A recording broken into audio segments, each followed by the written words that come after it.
G'day guys, Toast20 here and welcome back to Oceania.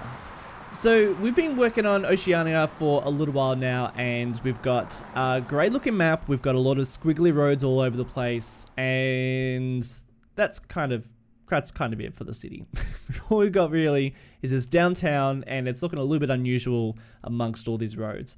I want to start filling out the city a lot more and it's probably a good time to start doing that because we desperately need some residential areas. So today's episode is going to be completely based on building out a lot of the residential of Dundee, trying to get that place looking a little bit more like a city rather than just a downtown amongst a whole bunch of roads. So that's the plan, and the way I'm going to be doing it is a little bit different than how I usually zone out my areas. So because Dundee, I would like to be very unique in all its areas, I want my suburbs to also reflect that. I don't want to just build suburbs purely because I need to build suburbs. So a little bit of thought needs to go into it. So we're going to be building three types of suburbs. The first one we're going to be doing is the type of suburbs in Sydney, or at least Australia, that you'd usually find close to the downtown or the CBD. And they're going to consist of houses that are like this. These terrace houses, really nice and close together. So I'm thinking places kind of like this. They're all close together, they have tiny blocks of land, and they're quite historical and old types of houses. This area was not very nice 50, 60, 70 years ago. These days, it's like one of the most expensive places to live in Sydney. So that's the sort of vibe we're going to be going for. And I've called that area arty and historical. So that's the sort of vibe we're going to be going for over here. And then the next type of suburbs that I want to be doing is the sort of suburbs you find out of the city, and they're more just like the sprawling suburbs that you typically find. Yeah, probably more houses like this. So these are the types of houses that they're, it's kind of a mix of different types of architecture. So you have these cottage style houses, you've got more the renovated ones, a little bit more modern, but a real mix of the types of zoning, types of houses you usually find. Some apartments, where am I? I'm somewhere in Brisbane at the moment. Yeah, all right. So a lot of houses, a lot of suburbs are kind of that sort of style in Australia. So that's going to be what's going to fill out the bulk of neighborhoods in Oceania. And look, I think probably a lot of suburbs around here are going to look sort of similar to that, but we're going to try and find a sort of different type of vibe for them. So we'll probably zone out a couple of different areas. And then out this way, this is like the outskirts of the city. And we're going to be going for something totally different to this style and this style. I want to be doing something that I guess is more your modern style of city planning. And it's a little bit more these windy roads, cul-de-sacs, pretty much all the same type of architecture. This is such a more modern way of building suburbs, and I would like to represent that because that is typically found on the outer skirts of the cities, so around these sort of regions. So that's sort of what we're going to be doing in this episode, trying to build three different types of suburbs. Now, I'm saying all that in this live play, like, I hope I can get all that done. We'll see how we go. Wish me some luck, but at the end of this, I'm hoping to see a much more complete city. I don't know, wish me luck. I'm probably gonna need it. Well, I've made this mistake before, and I've made it again. Basically, I've said I'm gonna do all this stuff in the live play, and then it comes to the build, and I realize that's a lot of work to do, and it was a lot of work to do. But I'm glad we spent a whole week building up this area because I tell you what, we built a fair chunk of Dundee in this episode, which is exactly what I wanted, and we also boost up the population. I can't remember exactly how much we boosted up to, but definitely improves quite a lot. You will end up seeing somewhere in the middle of this episode, I will end up using the Rico mod because basically it just makes more sense. I don't know why I was trying to achieve a decent, realistic population within this city when I'm not using that mod. It's actually just a super powerful, awesome mod. Should have used it from the get-go, but I'm using it now. So yeah, that'll also improve things too. So just keep an eye on the population towards the end of the episode. But to kick things off, we are building this little suburb that I'm calling Arty and Historical. So if you've got any better names for this suburb, in fact, if you've got any better names for any of the suburbs that we're building, hit me up in the comment section. I'm after names that really capture the vibe, you know? One of the suburbs, one of the districts I have in Dundee at the moment is called Hipsterville, and I'm very close to just keeping it as Hipsterville, unless we get a better name. But in terms of this little suburb, this is Arty and Historical, and we are building a lot of these terrace houses amongst some older brick buildings. I think probably a lot of this area would have been a real mix of these terrace houses, a bit of industry around here. So the people who used to probably live in these terrace houses when they first built them would have been employed to work around the industry around here too. Very close to the CBD, and it might be like a massive contrast. You might be thinking that little terrace houses like this probably wouldn't exist so close to such larger buildings, the larger skyscrapers. Keep in mind that we've scaled down the city quite a lot, so we're condensing, a lot of ideas, concepts of cities within like a smaller footprint. So you can imagine there probably would be like 3 districts between this type of thing in real life, amongst a lot of streets and a lot of roads and a lot of other things in between. But here we are sort of condensing all that into a much smaller footprint. But I actually kind of like that. I think it's really fun to see such a huge contrast. And there is actually still a few things in between there. You saw that I do have some more historical larger buildings. We have some office blocks, some apartments. So there's still a fair bit in between. But there is also that really nice aspect of, you got the big contrast between these tiny little footprints, these tiny little terrace houses, and then you've got these much larger buildings. I don't know, I kind of like that. It's sort of a fun little idea. And honestly, it's not too far from the truth. There are a lot of suburbs around Australian cities where you do have, such a huge contrast between terrace houses and skyscrapers. I'm thinking of a couple of places around Sydney in particular. Darling Harbour, Circular Quay has this too, and even places like Newtown and stuff. You can see that contrast, and I kind of like it. It's kind of nice. I'm also adding in a fair amount of little alleyways, because I think that's going to be a real difference between a suburb like this and the suburbs like the next suburb we build, or some of the other ones that are going to be a little bit more sprawled out around the city. These places have got a lot more of these little alleyways. And you can see I am doing a fair amount of detail around here because I figured there's quite a lot of attention. This is one of the main areas of Dundee. This is a pretty good representation of what a lot of these type of suburbs are going to look like around Dundee, particularly around like the heart of the city. And this will probably be one of those suburbs that I put a bit more attention in than other places. Not to mention, there are some important things around here. We have the metro station that's around. There's the Central Park. There are a couple of main roads. It's just a real focal point. So it sort of really needs a lot of detail around here. Whereas there's going to be other parts that definitely won't need that. I'm adding in some foliage. I am putting in these big gum trees because I feel like there would be much larger trees in a place like this, because they've had a long time to establish and grow. Something that I've also noticed on Google Earth, like a real contrast between a lot of other places, a lot of other suburbs, which you will see me do with the last suburb that I built. We're going to be building we're using really small trees because they've only been freshly planted. And that's something that I always seem to forget when I build suburbs, is the establishment of trees, and how some suburbs and some places will have better established trees and some others will not. And I just think that's a great way to show how old a district is. And around places like this, we're going to have much larger gum trees like this.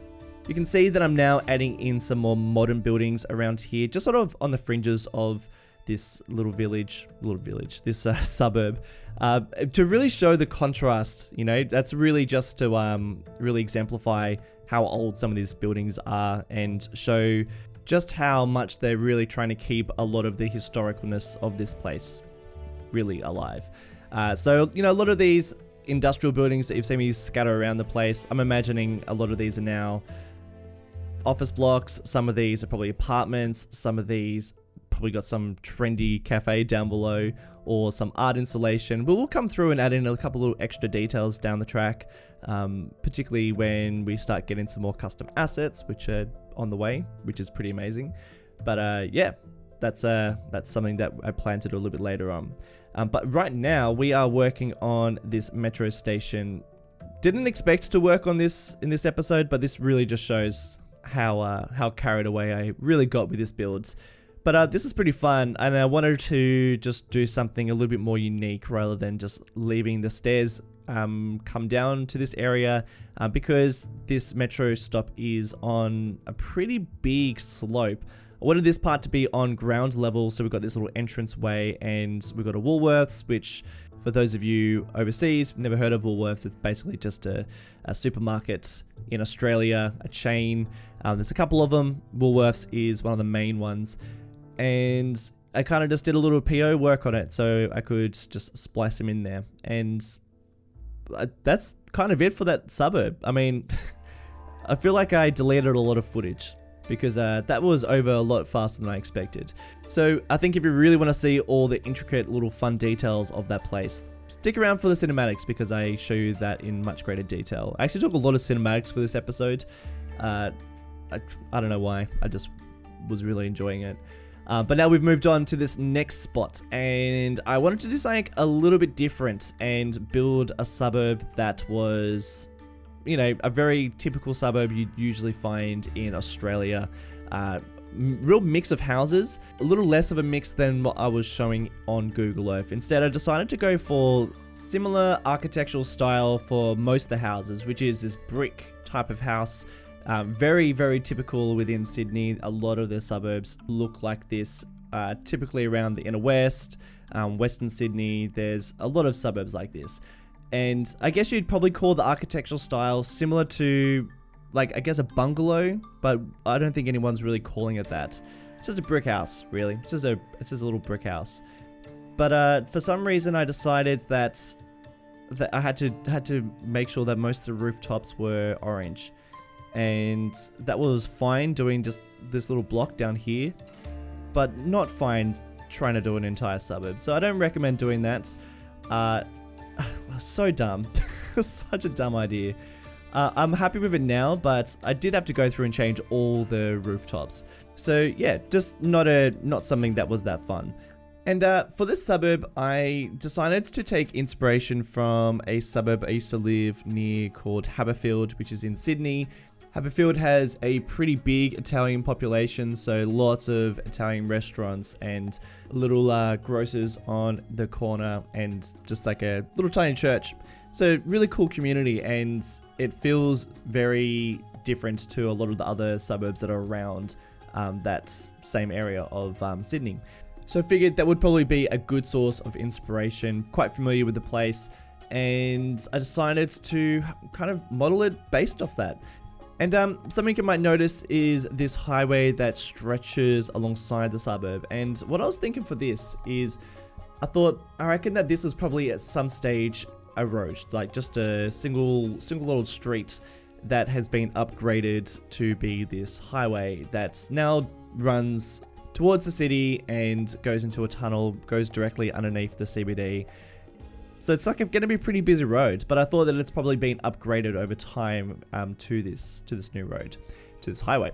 So what I wanted to show was how the suburb has actually changed because of that addition. So you can actually see that there is still like a little slither of the existing road that is still here. So I've just used this little alleyway just to show that, and there are a couple of houses that still use that road, whereas all the other houses that would have run along that road have now been, like, they'll probably demolished as the road was upgraded into a highway. And then I figured that this would probably be a good opportunity to also use another bike lane out this way. So we've got a bike lane that also connects up to that alleyway, so potentially, you know, maybe this was part of the whole upgrade of the highway, this bike lane as well. Again, this is pretty similar to Haberfield. There is not a highway, but it is like a main road that also goes directly to the city. It's been upgraded over time, and you can actually see those changes. I just thought that was a really fun little touch, and it just makes it just a little bit more unique. And you can also see that sort of history of the road and how it's changed over time. You can also see that these streets, they're not cul-de-sacs, as they pretty much, they would have been connected to this highway and then it was upgraded. But now instead we've just got these dead ends. I decided to keep it like that because I thought that there wouldn't be enough space to create a cul-de-sac because there was already houses there. So instead they've just had these dead ends. So you just do a bit of a U-turn when you get to it. Thought it was a bit more realistic, kind of creates a bit more uniqueness to the suburb. You can see how it's been just changed, and it's like somewhat of an old place, I'd imagine. You know, this is not one of the newer suburbs or districts within Dundee, so you know, you can sort of imagine how it's changed. I also figured because it is a little bit of an older district, I should probably put some sort of retirement village, so that's what this is. Just spliced two together. I don't know why, I just sort of thought that it just made a little bit of a bigger one, a little bit more unique. Not a huge amount of detail on that thing, but I think what sells the retirement village vibe is the tennis courts, and I feel like even the rooftop just seems like a retirement village. And now I'm just doing some really low detail on the commercial district. But yeah, like we're not gonna do huge amounts of stuff. Just little parking lots. These ones are really great. They're just these pre-built parking lots that, and I don't usually use a lot of these sort of pre-built parking lots, but this is great because you can just place it down and you don't have to worry about dragging in networks and stuff. They're great for little less detailed areas. And now I'm just finishing off this place with some foliage, which always brings it to life. I use trees to cover a lot of the imperfections. I've then also used some fences, not in every spot, only the places that you really are going to notice a lack of fence. But fences just make suburbs just really, they just make it look so much more realistic. So yeah, I highly encourage you to use fences, but don't go too overboard because you don't really need to create every single fence for every single house. It's just a bit of overkill. But you can see it's pretty much done over here. So we're going to move on to our very last suburb, our very last little area that we're going to build. And this spot's going to sit on the outer edge of the city. So this is sort of like, you know, an area that would have been farmland or like hobby farms. And now it's been, you know, it's like great spot to create a like a residential area.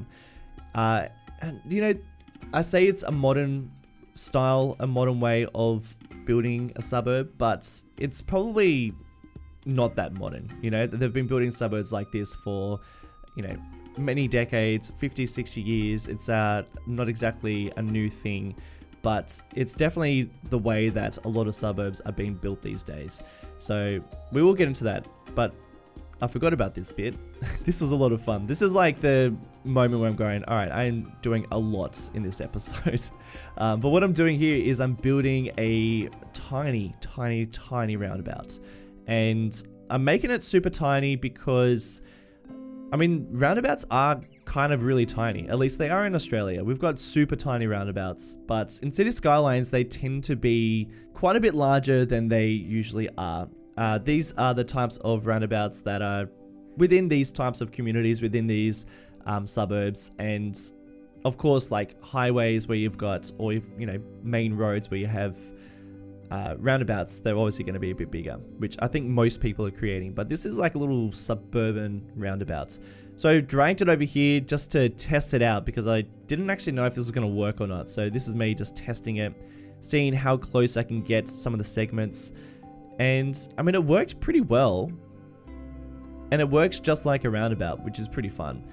And now I've just went back to where I plan to build it. And the idea is that I build the roundabout and I think about how it's going to look, and then I can just copy and paste it to where I want it to sit, because I plan to do this quite a lot, you know, use a similar type of roundabout in many other locations too, not just in this particular suburb, but other ones that are going to look pretty much like this.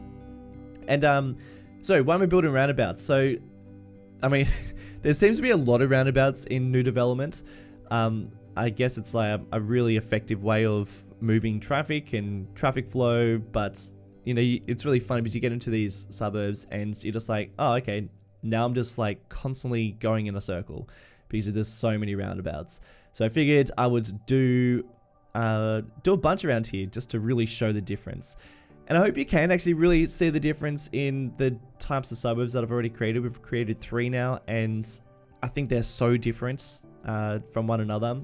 Types of architecture, types of city planning, the types of roads, and that's just been like super fun to explore. And I would like to do another episode like this where I explore another you know, concept. It doesn't have to be suburbs, it could be, or it doesn't have to be residential, it could actually be like a commercial district, or it could be an industrial zone. I don't know, like it could explore a different aspect of it. But it's been fun doing a really big comparison between different types of places within a city.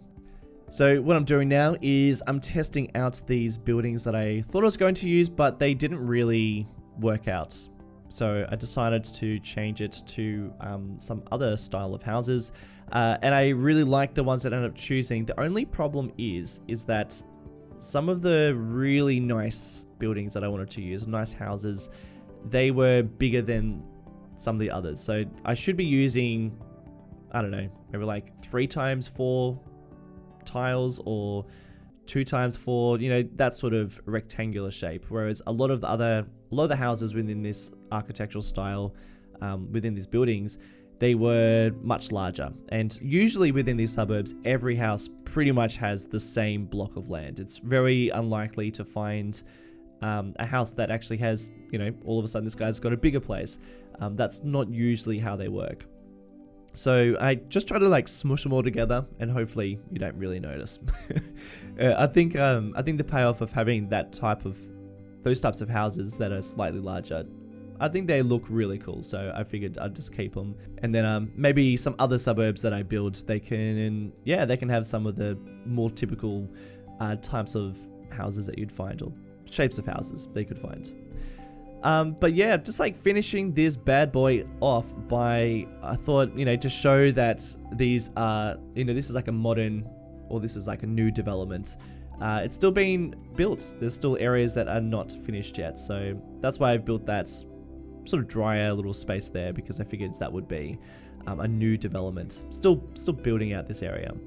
And the last thing that I'm doing is I'm using the network skins mod, which I haven't used in years, and I'm changing the color of the roads because I thought that, you know, because this is all brand new roads, they would probably have a different color of road. So that's what I'm doing, and I think that this really sells it. I think that this like really changes everything. And then the last thing that I'm doing is adding in some tiny trees, because, you know, the trees lining the roads around here are going to be much smaller than the roads in the city or some of the more established suburbs. So that was just like a little touch that I thought really sells this place. But my friends, that is it for today's episode. Hope you've enjoyed it. A fun one to put together, fun one to build. One of my all-time favorite episodes, I'm gonna be honest. So I hope this is something that you enjoyed watching, and do let me know if you'd like me to explore anything else within Oceania. Before I head off, I want to give a special shout out to some of the newest people supporting me on Patreon. Cedric Atkinson, Carlos Rodriguez, John, Jesse Nicholson, Mitchell Jones, Hans, Mario Viddle, Patrick Radeon, David Bourne, and Fluffy Cat. Thank you guys so much for your support on Patreon, and thank you all so much for watching. Hope you've enjoyed it, and I'll see you in the next one. Catch you later.